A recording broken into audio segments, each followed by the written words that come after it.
제가 새신자반과 성숙자반을 거치는 모든 수강들에게 자주 묻는 질문이 있습니다. 믿음은 무엇입니까? 아마 이 질문은 몇 년씩 방주교회에 출석하신 교우님들께도 익숙한 질문일 겁니다. 이 질문에 대한 모범 답안도 여러분은 이제 알고 계시죠? 반드시 믿어야 할 것을 믿는 그것이 믿음입니다. 내가 믿고 싶은 것을 믿는 것을 믿음이라 생각하시면 큰 오산입니다. 그런데 우리 신앙의 불편한 진실은 정작 내가 믿고 싶은 것을 믿는 것을 믿음으로 알고 있더라는 것이죠. 우리 믿음의 대상은 당연히 삼위일체 되신 하나님입니다. 천지를 창조하신 성부 하나님, 나를 위해 십자가에서 모진 고초를 겪으시고 마침내 피 흘려 주신 성자 예수님, 그리고 오늘도 우리 가운데 역사하셔서 이 사실을 믿게 하시고 또 고백하게 하시는 성령님을 믿는 것입니다. 불신자들은 우리 믿음의 대상인 이 삼위일체 하나님이 하염없이 허구요, 허상으로만 생각됩니다. 그래서 그들은 삼위일체 하나님을 믿는 우리를 보고 당연히 비이성적인 삶을 산다고 그렇게 여깁니다. 우리가 복음을 전할 때 그것을 거부하는 대부분의 사람들에게는 우리의 신앙이 비이성적으로 혹은 비과학적으로 여겨지기 때문인 것이 가장 큰 이유일 겁니다. 그런데도 불구하고 우리가 믿음의 허구 속에만 머물고 정말 중요한 믿음의 삶이 증거되지 않고 눈으로 보여지지도 않는다면 우리는 세상 사람들이 생각하는 허구와 그 비이성적 판단에 힘을 더하는 꼴이 되고 맙니다. 여러분 스스로가 심각하게 판단하셔야 합니다. 내 믿음은 정말로 믿어야 할 것을 믿고 있는지 아니면 내가 알아서 믿고 있는지 말입니다. 그래서 나의 신앙만큼은 거짓이 없이 진실된 믿음에 기초한 그런 신앙이 되도록 해야 할 겁니다. 우리는 주변에서 정말 신실한 신앙인으로 살지도 않으면서 거짓으로 자기를 포장하고 있는 사람들을 많이 봅니다. 사업이 잘 되니까, 자식들이 모두 훌륭하게 성공하니까 그래서 믿음이 좋다, 신앙이 좋다고 스스로 만족하는 사람들이 있습니다. 심지어 그 주변에서 그런 모습을 보고 외적 결과를 보고 판단하면서 이 사람의 믿음이 좋아서 그런 결과가 온 것이라고 부러워하는 사람도 있더라는 것이죠. 하지만 그 사람은 속고 있습니다. 겉으로 드러나는 결과만 놓고 보자면 하나님을 그냥 다른 잡신들처럼 그저 사람이 비는 대로 요구를 들어주는 아주 소극적이고 편협한 귀신에 불과한 것으로 여기고 마는 겁니다. 대체로 이런 사람은 자신의 사업이 성공하고 있다고 말은 하면서도 실제로 하나님께 그 어떤 감사의 표시도 하지 않습니다. 단지 자신의 자랑거리가 될지언정 그런 결과를 하나님이 주셨다고 분명 말은 하면서도 그런 결과를 통하여 얻은 모든 영광은 모두 자신의 차지가 되고 맙니다. 지금 내 자신은 어떨 것 같습니까? 내가 정말 바른 믿음을 가지고 있는지 점검해 볼 수 있는 가장 간단한 것이 있습니다. 과연 나는 불평이 많은 사람인가? 감사가 더 많은 사람인가? 스스로가 저울질을 해보는 겁니다. 그 결과 내게 감사보다 불평이 더 많다면 지금 내게 믿음의 허상이 크다 이렇게 생각하시면 됩니다. 여러분 스스로 불평할 때가 언제인지 한번 상상해 보십시오. 대체적으로 불평이라는 것은 내가 원하는 것이 채워지지 않았을 때, 그때죠. 그래서 만족하지 못하기 때문에 불평하게 됩니다. 그런데 우리가 잘 알고 있는 중요한 사실이 하나가 있습니다. 채워지지 않는 이유와 만족하지 못하는 삶의 실체가 무엇인지 말입니다. 채워지지 않는 것은 절대로 하나님의 것이 아닙니다. 만족을 주지 못하는 것 역시 주님의 것이 될 수 없습니다. 현재 우리의 불평의 원인이 되는 채워지지 않으며 만족하지 못하는 것들은 모두가 영적인 것이 아니라 육적인 것이기에 그럴 수밖에 없습니다. 그래서 늘 감사보다 불평이 많은 것은 어쩌면 당연한 결과입니다. 또한 이것은 우리에게 실제로 믿음의 좌표가 잘못 설정되어 있음을 알 수 있는 중요한 지표가 되기도 합니다. 제가 입버릇처럼 말씀드리지만 쉽고 편안한 것을 따라가면 우리는 반드시 실패하고 맙니다. 우리의 본성이 죄인이기 때문에 우리는 본능적으로 편한 것, 길들여진 것, 쉬운 것을 따라가게 되어 있습니다. 그때 우리의 믿음을 본능적으로 편한 것 그리고 길들여지기 쉬운 것으로 인도하는 실체가 무엇이겠습니까? 그것은 다름 아닌 우리의 욕심, 그 욕심이 바라는 욕망입니다. 우리가 가진 그런 믿음의 실체를 잘 알고 있었던 야고보 사도가 우리에게 오늘 내 사랑하는 형제들아 속지 말라라고 우리의 믿음의 그 현주소를 두고서 경고하고 있습니다. 또한 당부하고 있습니다. 내 사랑하는 형제들아 속지 말라. 그렇다면 과연 야고보 사도는 구체적으로 무엇을 염두에 두고서 이 말을 한 것일까요? 이 부분에 대한 추석을 찾아보니까 대답은 아주 간단 명료합니다. 우리가 야고보서 본문을 시작하면서 여지껏 매주 보아왔던 그 말씀의 전면에 흐르고 있는 것들입니다. 시험과 시련 그리고 인내라는 주제를 두고서 하는 말이다. 이렇게 바로 해석합니다. 여러 가지 시련을 만나 우리가 인내하는 과정에 있거든. 그리고 시험을 앞에 두고서 사랑하는 형제들이 속지 말아야 할 것이 있음을 이 야고보 사도는 증거하고자 합니다. 우리는 지난주 말씀에서 속지 말아야 할 크나큰 하나의 실체에 대해서 알게 되었습니다. 그것은 우리에게 있는 욕심이었습니다. 여러분, 그 욕심의 출발점이 어디였습니까? 하나님이 되려는 시도에서부터였습니다.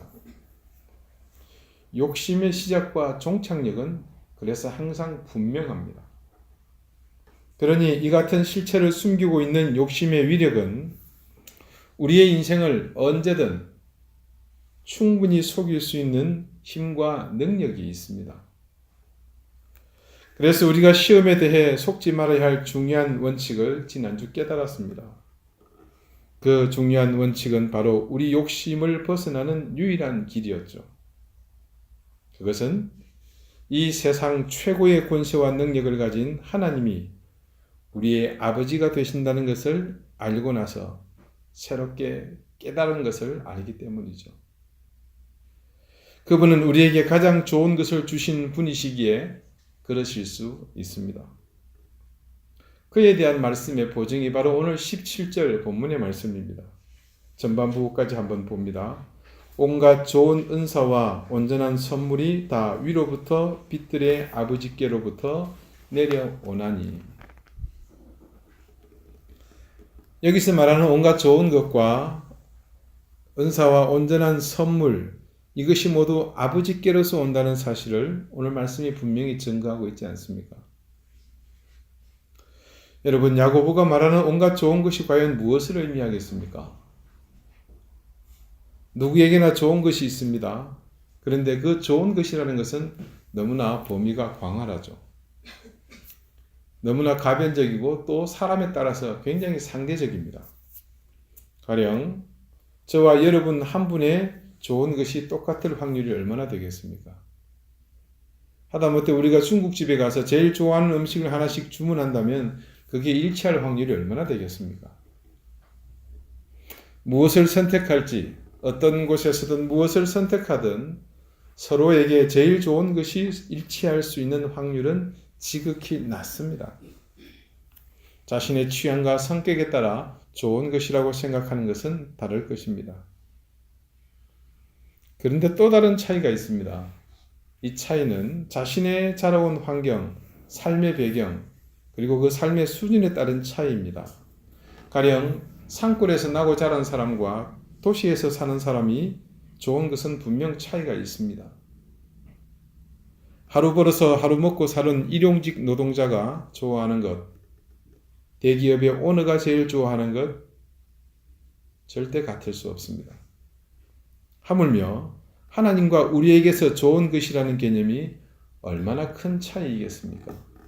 여기서 야고보 사도가 좋은 것이라고 말하는 것은 여러분이 상상하는 것 그보다 훨씬 높고 크고 넓은 것입니다. 그래서 지난주 말씀드린 것 중 하나님은 우리에게 최고로 좋은 것을 주신다는 그 말씀의 개념이 우리에게 더 깊이 와 닿을 수 있는 말씀입니다. 우리가 물질을 두고서 생각한다고 하더라도 우리가 생각하는 제일 좋은 것과 하나님이 좋은 것이라고 말씀하시는 것이 얼마나 다른지 짐작조차 할 수 없습니다. 그것을 비교한다는 그 자체가 무의미한 일이죠. 그렇게 하나님께서는 우리가 비교할 수도 없는 좋은 것을 우리에게 주시는 분이심을 믿기에 그 하나님의 자녀인 우리는 나에게 그런 아버지가 있다는 그 사실 속에서만 판단하고 그 판단에 의해서 결정만 하면 될 일입니다. 사도 야고보가 우리에게 속지 말라고 하는 말은 곧 이것, 하나님이 우리에게 주시는 것 이외에 눈길을 돌리지 말라고 지금 우리에게 당부하고 있는 것입니다. 그 이상도 그 이하도 아닌 단 그 자체로 우리는 흔들림 없는 온전한 하나님의 은혜 그것을 소유하게 되었습니다.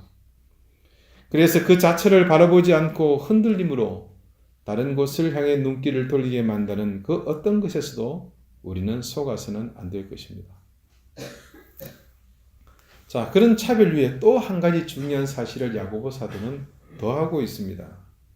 그것을 주시는 분이 하나님이신데 그냥 하나님이 아니시라 다음과 같은 수식어를 붙이고 있습니다. 빛들의 아버지라 그렇게 말하고 있습니다.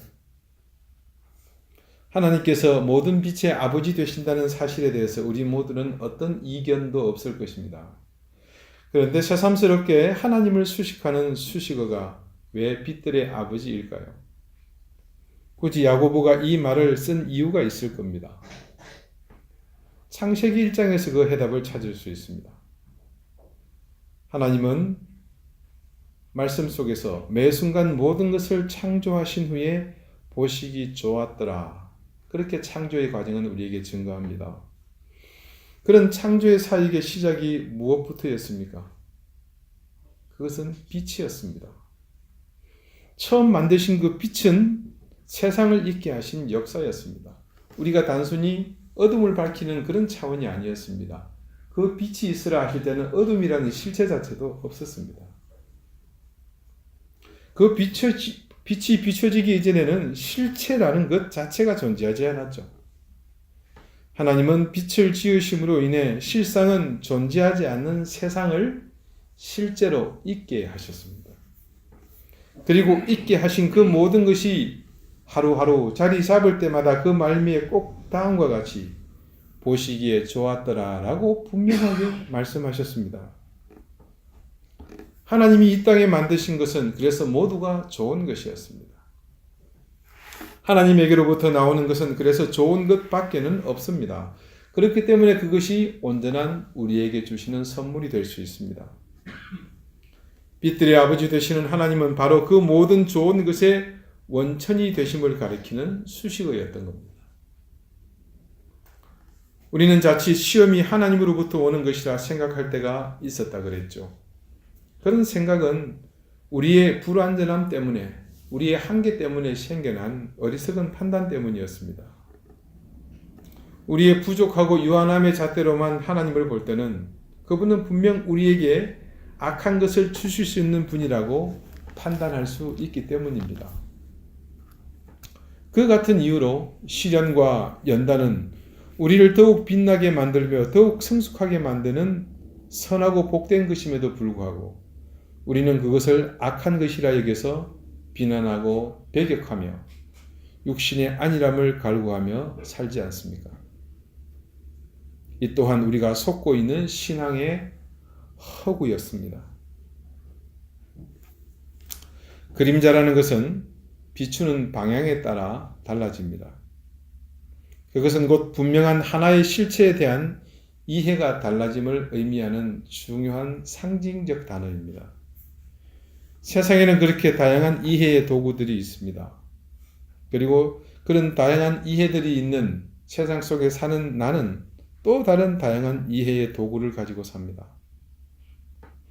우리가 속을 수밖에 없는 것은 바로 이 그림자 때문입니다. 누구나 자신이 보고 싶어하는 위치에서 보다 보면 그 그림자라는 것은 실체를 비춰서 자기의 바람대로 보여주기 때문이죠. 더군다나 오늘 말씀에서 회전하는 그림자라는 것은 수없이 많은 시각과 그에 따른 결과를 의미하지 않습니까? 과연 그렇다면 하나님은 우리에게 그런 다양한 실체를 보여주시는 분이실까요? 물론 하나님은 필요에 따라 다양한 모습으로 우리에게 다가오십니다. 창조주로서 우리의 모든 인생을 주관하실 때는 그분만의 유일하심 그리고 절대적인 능력으로 함께 하십니다. 그런가 하면 우리가 시대에 빠져서 낙심할 때는 이 세상 어느 누구도 줄 수 없는 위로와 소망의 따스함으로 하나님은 우리를 향해 다가오십니다. 그러나 우리가 공의가 아닌 불의를 따르거나 욕망으로 인해 의도된 불순종으로 일관할 때면 하나님은 심판주로서 우리에게 다가오십니다. 그렇다면 하나님은 정말 이같이 그림자를 다양하게 만들어내시면서 우리에게 다가오시는 분이실까요? 그렇지 않습니다.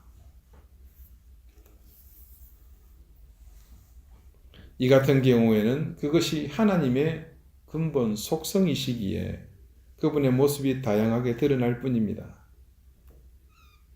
아시다시피 그림자는 여러분 실체가 아니지 않습니까? 그 실체의 겉모습이 빛에 의해서 실루엣으로 보일 뿐 절대 그 그림자 자체가 실체는 아닙니다. 그래서 야고보는 17절 말씀에 후반부에 그는 변함도 없으시고 회전하는 그림자도 없으시니라 라고 증거했던 것입니다. 그림자의 진실은 그것을 만들어내는 사람에게 달려 있습니다. 과연 그것이 실체일 수 있겠습니까? 절대 그럴 수 없습니다. 어떤 것이든 하나님께서 주시는 것은 그 실체가 하나일 뿐입니다. 이 땅이 창조되던 그때부터 변함없이 유일한 한 가지, 아무리 등불에 흔들려 어지럽게 생기는 그림자로 유혹하더라도 요동하지 않을 하나님은 언제나 변함없이 그 자체이십니다. 반면에 하나님은 이 세상의 수많은 대적들에 의해서 늘 흔들려는 시도를 받으셔야 했습니다. 그래서 마치 바람에 등불이 흔들리며 그림자가 그 불꽃의 방향에 따라 시시각각 그렇게 불꽃의 모형 따라 변하는 그림자처럼 하나님을 흔들려 했습니다. 하지만 아무리 불꽃이 드러누울 정도로 그림자를 수없이 기괴한 모양으로 만들지언정 그 그림자를 만들어내고 있는 본체의 모양을 바꿀 수는 없었습니다. 아무리 등불을 잡고 이 실체의 주변을 휘감아 돌려도 그래서 그림자가 물체의 주변을 가득 메우게 될지언정 하나님은 요동치 않으시는 굳건한 바위가 되셔서 한결같은 모습으로 변함없이 서 계십니다. 사랑하는 교우 여러분, 사도 야고보가 우리에게 속지 말라고 하는 것은 무엇을 의미하겠습니까? 그것은 궁극적으로 우리 신앙의 자세를 말하고자 한 것입니다. 우리가 사람을 의지하고 세상을 바라볼 때면 우리는 스스로 속을 수 있습니다. 하지만 하나님을 의지할 때는 우리는 절대 속지 않습니다. 여러분, 우리 인생은 얼마나 변화무쌍하며 사람들의 마음 또한 얼마나 근본 없이 요동치고 있습니까? 얇은 양은 냄비처럼 금방 끓었다가 금방 식어버리는 것이 인심이며 세태가 아니겠습니까? 회전하는 그림자, 이는 마치 세상의 인심을 너무나 잘 반영한 말이 아닐지요. 여기 번쩍 저기 번쩍 쉴 새 없이 번쩍거리며 세상은 우리의 눈을 유혹하고 있습니다. 그리고 사람들은 번쩍거릴 때마다 여기저기 나타났다 사라지는 그 그림자를 따라가느라 정신이 없습니다. 그러나 우리 하나님만은 결코 변함이 없으십니다. 그분은 세상에 번쩍거리며 우리를 유혹하는 거짓된 빛이 아니라 모든 실체와 진실을 밝혀주신 참 빛들의 아버지이십니다. 회전하는 그림자와 같은 세상 속에서 사는 우리가 유일하게 의지할 곳이 왜 하나님이 되어야 할지 우리는 이 말씀을 통해서 분명히 깨달아야 할 것입니다. 지난달 10월 22일 세상을 떠난 이 시대 최고의 영성가로 꼽히는 유진 피러슨 목사님은 자신의 메시지 성경을 통해 오늘 본문 이 17절을 이렇게 적고 있습니다. 모든 선한 행위와 완전한 선물들은 빛들을 창조하신 하나님으로부터 위에서 내려오는 것입니다. 하나님께서는 결코 그림자처럼 변하는 일이 없으십니다. 여러분, 우리 신앙의 삶 가운데 지금처럼 큰 혼란을 겪었을 때가 있었습니까? 우리 신앙의 양심에 지금처럼 강력한 위협과 도전을 받았던 적이 또 있었습니까? 어쩌면 지금 우리는 어느 때보다도 우리의 눈에는 실체를 능가하는 그림자들이 수없이 혼재할 때입니다. 속지 마십시오. 그림자를 보느라 빼앗긴 우리의 시선을 이제 그림자가 아닌 실체이신 하나님을 향해 고정하십시다. 그리고 우리 모두 한 하나님을 바라보는 그런 마음과 그 믿음으로 귀하고 아름다운 교회, 성숙한 공동체를 만들어 가십시다. 기도드리시겠습니다. 하나님, 세상은 우리의 욕망을 따라 여기저기 빛을 비추어 금방 사라지고 마는 그림자들을 보여주며 그것이 마치 실체인 것처럼 우리를 유혹하고 있습니다. 야고보 사도는 그런 세상을 향해 우리에게 속지 말 것을 당부하며 대신 모든 선한 것과 온전한 것들을 만드시고 내려주시는 우리의 아버지 되신 하나님, 회전하며 시시때때로 변하는 그림자가 아닌 그 그림자의 진짜 실체 되신 하나님만을 바라보라고 증거하고 있습니다. 우리의 믿음은 바로 그 하나님을 바라보는 것이 중심임을 깨닫고 내가 바라고 믿고 싶었던 실체의 허구를 깨닫고 하나님만을 바라보는 온전한 믿음을 갖게 해 주시옵소서. 우리 방주교회의 교우들은 같은 마음과 같은 눈으로 그 하나님을 바라보며 이 혼란스러운 세태 속에서 정도를 걷게 하시고 그래서 함께 아름답고 선한 신앙의 공동체를 이루어 가게 하여 주시옵소서. 예수 그리스도 이름으로 기도드리옵나이다. 아멘.